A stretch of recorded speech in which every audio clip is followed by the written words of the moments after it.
Alright, so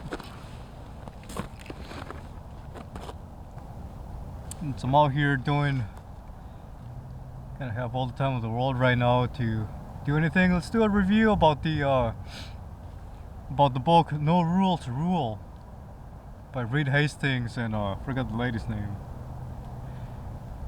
That's a pretty good book. I want to say it's one of the best books that I've read. I think anybody should read it. Like, what the book talks about, it's not just business. You can apply a lot of the things that is in the book to personal life, personal development, to your family, and the book actually touches up on a lot of those things, like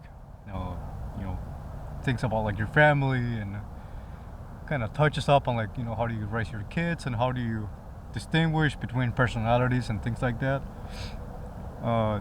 The book starts kind of I don't think there was a single spot in the book where I would say like, oh, I was not pleased with what I was reading. Whereas you get a lot of books that it's just, it kind of starts pretty good and then it winds down, and then some of them pick up and then some of them just kind of are a waste of time. But this one, I'm gonna say it's in the territory of close to Ray Dalio's book. Like, that's how high I put it on my list. And basically the book talks a lot about transparency, company culture. If you ever looked at the slides that they released, I believe in 2004, of their company culture, it kind of expands and goes more into detail about it. The book has a lot of examples of things that the way their culture operates, and so it gives you a lot of examples that of things that can work and things that don't work. And, like, for example, transparency. They talk a lot about like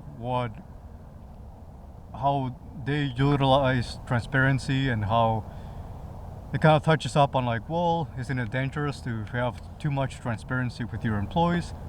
And it touches up on like, well, here are the things that kind of keep our company safe from people, releasing secrets and whatnot.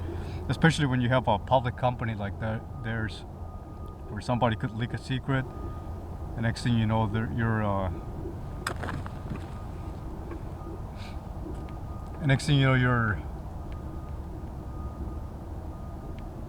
I think something's moving my fishing line. Anyway, somebody releases a secret, and next thing you know, you have somebody basically facing jail time or pretty large fees with the SEC and whatnot. The other thing that the book touches up on is like vacation time and time out to be a creative person. And that's one part where I was like, man, like this is really freaking cool. Like, he touches up on that stuff. Like, you need time for yourself. You need time to disconnect from work or whatever you're doing, and just get out there and do something and enjoy life. And interestingly, a lot of people think that, like, you're just gonna have if you have unlimited vacation, you're just gonna take all the time off in the world and whatnot. Like, if you were a millionaire or billionaire, you would have all this time to do whatever and just kind of enjoy life, and that's not really the case. And they kind of prove it at Netflix, because like, people don't really feel like taking time off. A lot of people, it's like their passion is what they do, and they're competitive and whatnot, and they kind of just want to prove themselves. And so yeah, they don't take a lot of time off. So in the book they talk about how they kind of have to force people to take time off, or not force people. Well, in a way they kind of do. Otherwise, like, if you don't take time off, you could be fired. That's very interesting, that you could be fired for not taking time off here, whereas other companies, you can't even get a day off. And it's very interesting, but it's very true, because I've read other books where they touch up on how getting out there and enjoying life and getting out in nature is a really good way to increase your creativity. And I think it holds very true not only for creative jobs, but also if you're doing other things outside of like business and whatnot. And not to mention that also, like if you have family, you take your family on a camping trip out into like Yellowstone and you learn something, or you get out into like you go down to Brazil, into the Amazon River. You know, you get to learn about people and culture and whatnot. Maybe that's your thing, and yeah, you just get to learn and whatnot, and come up with pretty interesting ideas. What was the other thing they touched up on? So we had culture, no, we had transparency, time off, and kind of get out there and be in nature. The other thing is company culture. Yeah, that's a pretty big one. It's like, and I've read it in many other books where company culture is, you know, up there, like one of the top things that you have to focus on. And that kind of, each company and each industry is going to be different, and they covered that in the book where each, depending on the industry that you're on, some of them the culture will be one way, some of them will be different, and it kind of depends on if it's a creative company or if it's a not a creative company, a company that you have to set a lot of rules and regulations because of safety. And but you can still apply a lot of the principles from the book in terms of like transparency. If your company requires that you set a lot of rules because of safety issues, you can still be transparent with the company, with your employees, and you know, kind of have the whole the big thing that they touch up on the book is Candor. I can't pronounce it right.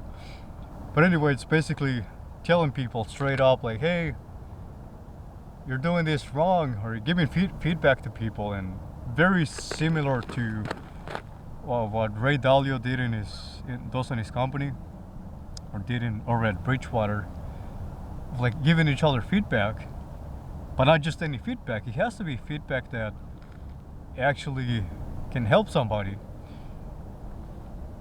And it kind of touches up on like Microsoft, where you have that kind of a similar culture, but it's very different in a way that people are out to get each other, and at least kind of what it says that in the book. Whereas Netflix and like I know with Ray Dalio's book and his company, it's very different because you have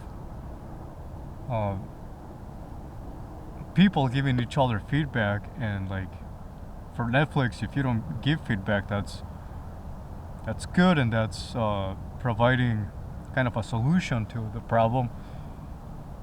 You can be facing grounds for termination if you're trying to sabotage somebody. If you're not acting on behalf of Netflix, you could be facing a sabotage. I mean, you could be facing being fired. But then it's very interesting. There's a part where he touches up on different cultures around the world.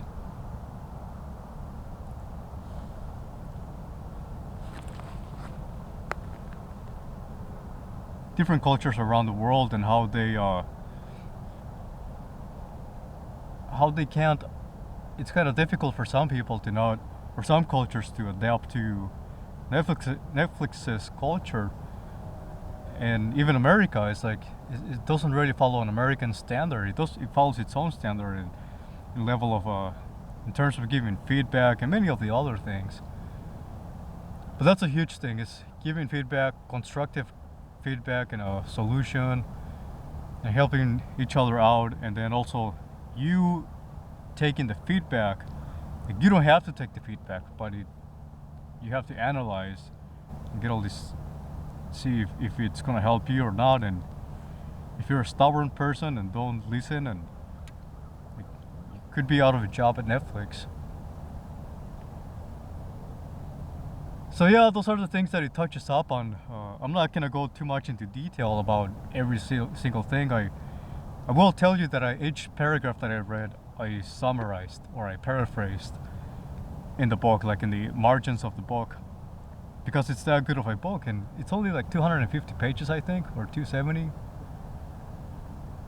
Yeah, it's like 250 pages of reading, I think, and it's really, really good. It took me maybe about a week and a half of intensive reading that book. Definitely a really, really good read. So yeah, that's pretty much all I got for that book review, since I'm out here kind of just enjoying the weather. Really nice day. And I'll be doing more book reviews. Let me know if you like this setup. I'll be doing more like when I'm out fishing or out in the forest or doing stuff. And we'll catch you guys on the next one. I'll continue fishing, so peace.